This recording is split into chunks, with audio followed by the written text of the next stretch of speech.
For 2 long years I lived the life of a slave. I worked in the house and the garden, and every day I planned to escape, but it was never possible. I thought about it day and night. My master liked to go fishing in a little boat, and he always took me with him.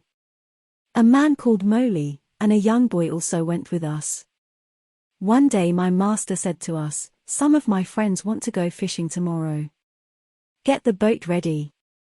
So we put a lot of food and drink on the boat, and the next morning, we waited for my master and his friends. But when my master arrived, he was alone. "My friends don't want to go fishing today," he said to me.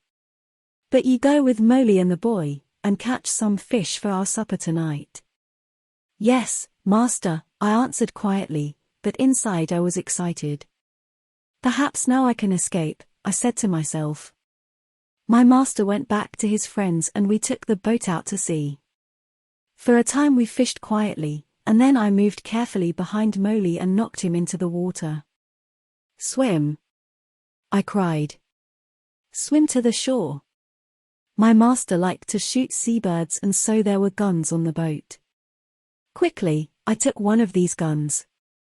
Molly was swimming after the boat and I shouted to him, "Go back to the shore. You can swim there, it's not too far. I won't hurt you, but if you come near the boat, I'll shoot you through the head." So Molly turned and swam back to the shore as quickly as he could. Then I said to the boy, "Zuri, if you help me, I'll be a good friend to you. If you don't help me, I'll push you into the sea too." But Zuri was happy to help me. "I'll go all over the world with you," he cried. Wanted to sail to the Canary Islands, but I was afraid to go too far from the shore. It was only a small boat. And so we sailed on south for some days. We had very little water, and it was dangerous country here, with many wild animals. We were afraid, but we often had to go on shore to get more water. Once I used a gun to shoot wild animal. I don't know what animal it was, but it made a good meals. For about 10 or 12 days we sailed on south, down the coast of Africa. Then one day we saw some people on the shore, strange, wild people, who did not look friendly. By now we had very little food, and we really needed help. We were afraid, but we had to go on shore. At first, they were afraid of us, too. Perhaps white people never visited this coast. We did not speak their language, of course, so we used our hands and faces to show that we were hungry. They came with food for us, but then they moved away quickly. We carried the food to our boat, and they watched us. I tried to thank them, but I had nothing to give them. Just then 2 big wildcats came down to the shore from the mountains. I think they were leopards. The people were afraid of these wildcats, and the women cried out. Quickly, I took a gun, and shot one of the animals. The second wildcat ran back up into the mountains.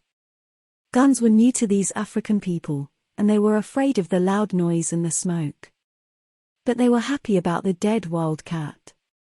I gave them the meat of the dead animal, and they gave us more food and water.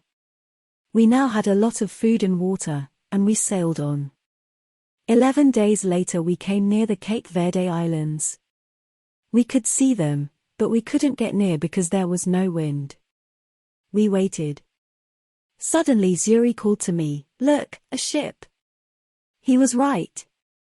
We called and shouted and sailed our little boat as fast as we could. But the ship did not see us. Then I remembered the guns, which made a lot of smoke. A few minutes later the ship saw us and turned. When we were on the ship, the Portuguese captain listened to my story. He was going to Brazil and agreed to help me, but he wanted nothing for his help. "No," he said, when I tried to pay him. "Perhaps, one day, someone will help me when I need it." But he gave me money for my boat, and for Zuri, too. At first, I did not want to sell Zuri as a slave, after all our dangerous adventures together. But Zuri was happy to go to the captain, and the captain was a good man. "In 10 years' time," he said, "Zuri can go free." When we arrived in Brazil 3 weeks later, I said goodbye to the captain and Zuri left the ship, and went to begin a new life.